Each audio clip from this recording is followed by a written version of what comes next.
Hey yo everybody, it's Nozaki. Sequels and spin-offs in anime are so far and in between, you need to get on your knees and close your eyes. Say hey yo Miyazaki 3 times while clicking your heels to give you like a damn 5% chance of it occurring, like Batum, Yona the Don, and The Devil's a Part-Timer, all fantastic series.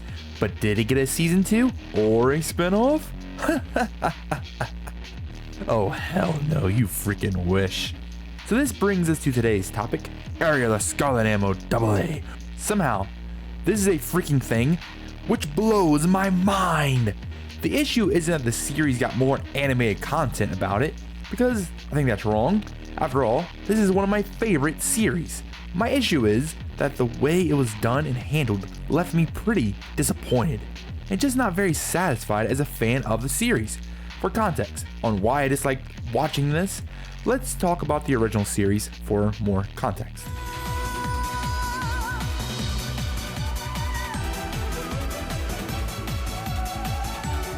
Aria the Scarlet Ammo is honestly a pretty simple concept to understand, which makes things work pretty well for the series when it brings out a freaking truckload of some crazy magical or science fiction stuff.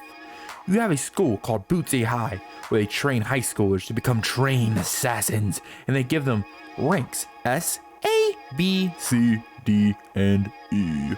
Our main 2 characters who backpack the series is Aria, who is an ancestor of the famous detective Sherlock Holmes, which easily gives her a great pedigree, as well as giving her the top ranking, which is an S rank. Currently, her task is to find different villains across the world who framed her mother and get her out of jail. Now, like I mentioned, Aria is a descendant of Sherlock Holmes, so she dreadfully needs a Watson as her sidekick. That's where Kenji Tayoma steps in to help. This guy is freaking awful in every single way, and you'd be better off with a freaking mop as a sidekick. Well, that's till his hysteria mode kicks in and makes him a freaking beast and even stronger than Aria. Though he hates going into this mode because the only way he can enter it is by literally getting off on other women. He also keeps this a secret from Aria, and she doesn't know till like later in the light novel series, like 18 I think. For reference, the anime only covers 3 novels. He also wants to stop being a Butai because he just wants to be a normal, average person.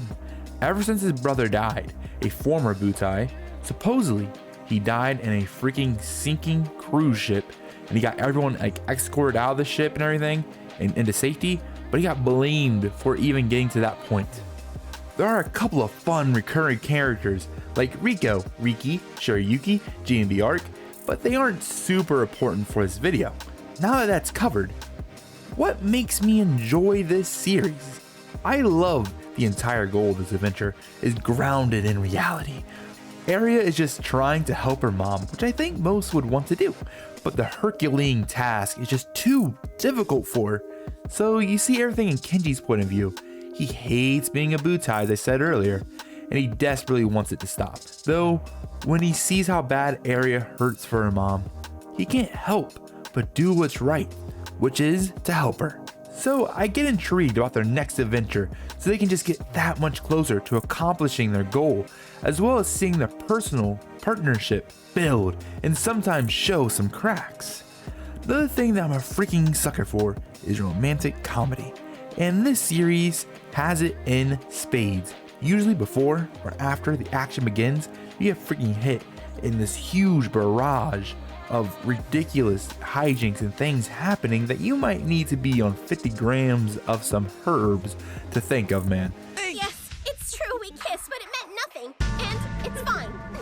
There's nothing to worry about, because I didn't get pregnant from it. The characters they have in place are perfect for it. Aria Tsundere, who can go berserk at the drop of a pen. Shirayuki, who is obsessed about Kenji, and calls any other girl around Kenji a freaking thought. But when Riku, who knows Kenji's abilities from the onset, takes advantage of it by using her natural charms. Even besides this, I think the character interaction are done beautifully outside of the groups of characters I named. Also, I just love the circumstances that they are placed in and have to fix, like a plane jacking. First they gotta stop the jacking, then figure out, yo, how the heck do we make this thing not go boom, boom, boom, boom, plow, but instead land on a runway. A fun one for the light novel is when they have to do this top secret undercover mission in a freaking deluxe cruise ship, which is a really nice setting, and the things they do it in the cruise ship, it's really, really cool. Also, I love the opening tracks and the opening theme for this freaking show. So good, I love it. Though, this show is littered with problems in its animated form, like, why is the show called Area of the Scarlet Ammo? You would never know watching the anime. Does Kenji ever quit being a Butai when he complains about it constantly? You would never know if you only watch the anime. Does Kenji meet his brother that they tease in the anime? Again, you would never know if you only watch the anime. If Area is a Holmes and needs a Watson, plus Kenji's last name isn't Watson, is there a Watson? For the last time, you wouldn't know if you watch the anime. I can go on and on about things the anime just ends so soon on that it can't build a comprehensive world building and general structure.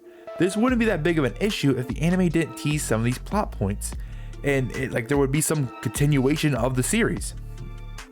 Now, with all that, when I heard there was going to be more for the series, I was really happy, but then I was let down when I actually watched this. Yes, it's not a continuation of the original series, but a side series. But freaking why? I don't think the anime was ever popular enough to warrant a side series like the Ace Certain franchise. It just blows my mind why they did this. What were they thinking? Anyways, let's give it a watch. Is this a freaking joke, man? It has to be, right? Don't get me wrong, in a vacuum, this show is something chill and can be fun to watch as a little side piece. Other than that, it blows as a building block to expand the world, it sucks at being a sequel to anything, and it even blows at being a spin-off that should keep the heart of what made this series enjoyable in the first place. First off, they go freaking OD with the fan service here, and there isn't even a point to it. If I wanted to watch some tits and ass, boy, I'll be watching High School of the Dead or To Love Ru. In the original series, there wasn't that much fan service in comparison, even though it would have made sense because of Kenji's main power feasts on that type of activity, so at least it serves a point. Then secondly, I got severely off on all the overwhelming extent of just stalkerish type stuff, man. Like, these two girls, Shino and Takachiyo, are supposed to be the main supporting characters of the series, and they are the friend of the main character, Akira. But they do everything in their power to back her up into a corner and just rock her world, while also attempting to do weird, underhanded tactics that really aren't morally correct or really make me like the characters any way. I don't like the characters. Oh yeah, I forgot. The plot of this whole dang thing. It's pretty important, right? Akira is a huge fan of Area and wants to be like her so much and be her partner. Area sees potential in her because she has some never before seen fighting stance. Although Akira is really bad for now, she will just be an understudy till she can take the gun from Area. After that basic first episode that sets the stage, I lost interest very quickly for a couple of episodes. There was that one episode though where they would fight for this flag, which was like a Butze training technique that was pretty fun. But besides that, it didn't feel like it had the heart and soul that the original series had. It feels like they took the Area of the Scarlet Ammo name and just plastered it on here just to make a quick cash grab or something. It just didn't feel right.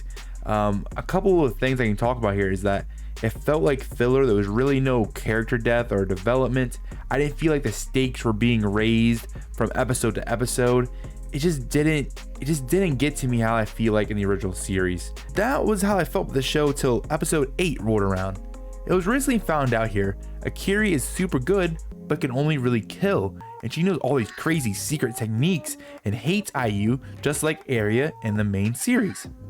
In episode 8, it started to feel like, yo, this is Area of the Scarlet Ammo, with the fun situations the characters had to get out of, and they have to use like gunplay and stuff. In essence, Akira's sister fainted, and they needed to get an antidote from the villain named Suzuki. So they have this cool fight with Akari, remembering all the one-liners Area gave her every episode in the past to get her better at what she does. She wins, and they have this antidote now, and her sister is now stable. Then Area and Akari have the battle to try and steal the gun again. But this time, Akari was able to steal the gun, which now lets her be her official partner. My issues with this? Half the series felt like dreadful filler, and it should be a lot more fast-paced, crazy missions, things occurring to raise the stakes. For some large span of episodes, the stakes aren't there. Like, why do I care who gets to steal her panties and get off to her man? Why? Why should I care? Some of the characters aren't that enjoyable to me either, because most of them just want to be carbon copies of characters in the main series. If you're just going to do watered down versions of the same archetype, then just continue the original series. For instance, Akari just wants to be Area. Shino and Takachiyo are just the same stalkerish type characters like Shirayuki. Then you have Kirin, who does similar things to Riku, but does it in a more kidful way by using like sexual tactics and all that. I can sum up this show very, very easily. Here we go. Lesbian orgy with some gunfights. That's it. That's all this show freaking is. Ain't nothing else? Nothing. Nothing. All I concluded is Kenji makes the Area of Scarlet Ammo series. And that's without a doubt for me. If there's no Kenji, it just isn't as fun. He plays off very well because he's a straight man, but does have his own flaws, so the more wacky characters can bounce off of him. Someone like Akira who isn't a straight man just doesn't work well for this series because she herself is super goofy. When I saw Kenji on the show for the combined 4 minutes of total screen time, it was easily my favorite parts of the whole endeavor, which says something. All in all, I think the series would have been better off with more of the OG content than the spin-off, because, I mean, there's a reason there are 34 light novels of the series. I think the spin-off got canceled in like 2018. The main series just built so much more strongly. A good side series builds off on the world while also intertwining it with the main world. A good example of this is the A Certain franchise, with a certain scientific railgun and a certain scientific accelerator. Both of these series intertwine with the main series while also expanding on the world and making you learn new things about it. My problem here is that the world does not get expanded at all. I don't learn anything new about the Butte High School besides, oh, you can have partners and they can like teach you. Besides that, I don't learn anything new about the world or really the villains in the world. It just feels like a lot of filler. Again, like I just keep on saying, it just feels like filler. It just feels like it. And that's just how I feel about it. Again, I just want to reiterate, the show isn't super bad, and I'll just say it's mediocre. I just think it fails at being a good spin-off in any way, shape, or form. Anyway, Nozaki